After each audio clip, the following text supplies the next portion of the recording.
Abigail, I've got your work up. Thank you so much. Give me a few minutes here because there's a lot of things I want to address. This is such a good piece. The bones are great. You've got the foundation for an amazing, successful campaign here. So I want to address your writing, then I want to address a few things. Okay, so let's talk about your writing first. This one's going to change my subhead color and match the heading. Right now, the subhead, this almost looks like it's got a stroke on it. That's a white outline around the letter forms. If it does, you don't want that. You don't want to stroke your letter forms. That's something that's typographically probably not a best practice at all. I mean, I as a professional graphic designer, I will not stroke letter forms. It actually changes the shapes of the letters and the surrounding negative space. So that would be considered to be not a best practice. And I'm not saying that you are. I'm saying it appears as though they are. It could just be a rendering, though, the way that this is being rendered. Okay, added location since I had subhead, I didn't need to add it, and I so much apologize for that because you don't need it. If it says St. Thomas here, you don't need to include St. Thomas here, and I am so sorry I wasn't more specifically clear on that the first time around. But you are exactly right. You don't need to include it as long as it's in the subhead. This is good. This points to good learning. I feel like my master image doesn't make sense without the body text from the advertisement, maybe a call to action. So that's something that's part of it. That's part of the challenge is condensing the text in a way that it does make sense. Okay, that the same imagery does make sense. And the good thing is that this is your first attempt at this kind of campaign, right? So just based on your writing, you're learning a lot.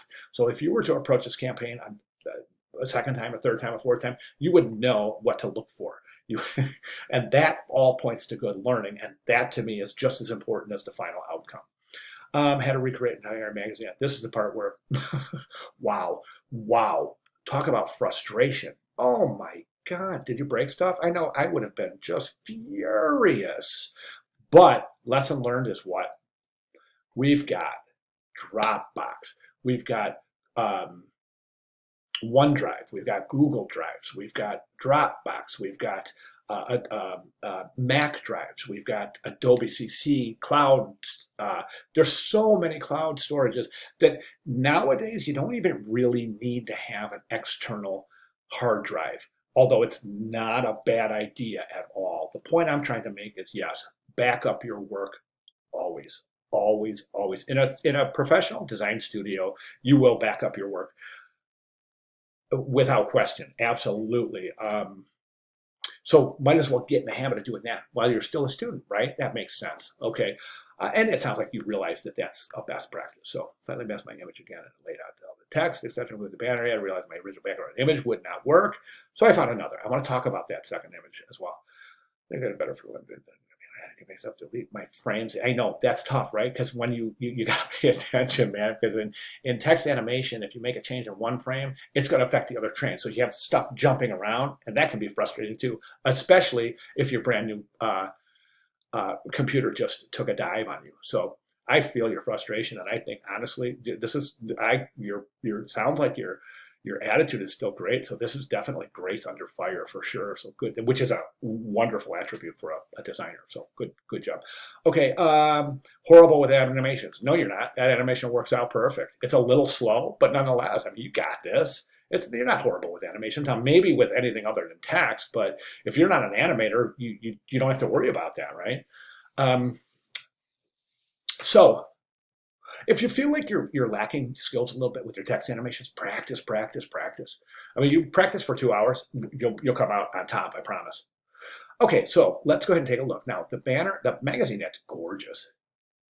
That's beautiful. Wow, that's just gorgeous work. Love it. I don't have any recommendations at all. This is beautiful. Yeah, everything is great here. Let's go ahead and go into the banner ad. Now the banner ad, if we take a look at this, the nice thing about this is the way it's received, okay? It's very, very accessible. It's easy to look at. It's easy to immerse yourself in this ad. Everything is timed beautifully. The cadence is wonderful. Great use of negative space here. Then we come to the banner ad, not so much. Right now, this is starting to look cluttered. What can we do? I think a lot of this has to do with the fact that for the headline has an effect on it, and that remember I said that disclaimer in assignment, it was the text effects assignment in Photoshop. Remember in grading, I said it's great to know how to use text effects and to know they're there, but they really increase file size, and you may not consider not using them in your final banner. And this is another one of the reasons why is because if we use this text here, we're incongruent. We have a little bit of a lack of harmony in the adaptation from the text of the magazine ad. Okay, so my recommendation is to try to keep that. I would remove the text effects on that. And I would also really reduce the size of things, okay? Aerial photography is really difficult to work with in graphic design terms because things aren't they're not recognizable as we see them. The first thing the viewer is going to do is they're going to look at this and go, what is that? And then they're going to go, oh, it's an aerial view. Oh, it's a boat, right? As opposed to this, where you don't even have to look at it. It's just registered immediately. But that's okay. I think the one thing that's going to help this ad is if we reduce the size of the text. So my recommendation is this. Headline, subhead. Let's reduce the space between. That's called leading. So let's get that subhead a little closer to the headline. The relationship of the headline to the subhead is such that the subhead is too big. We want to reduce that by 3 points or so. And then move it closer to the headline. Take that whole thing and watch my cursor. Reduce the size so it's about right here. Okay, then follow this right down here. Book for 6 nights, get 2 free hour catamarans. Why do I have such trouble saying that word? Catamaran excursion for 2. I wouldn't even say book 6 nights.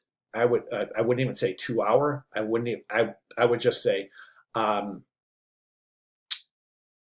would say book now and get a free catamaran excursion. That's all. Just really condense that. The photographer, I think it's gonna. I mean, to me, it's a pretty logical connection. So I'm not too worried about the lack of real estate to add additional text.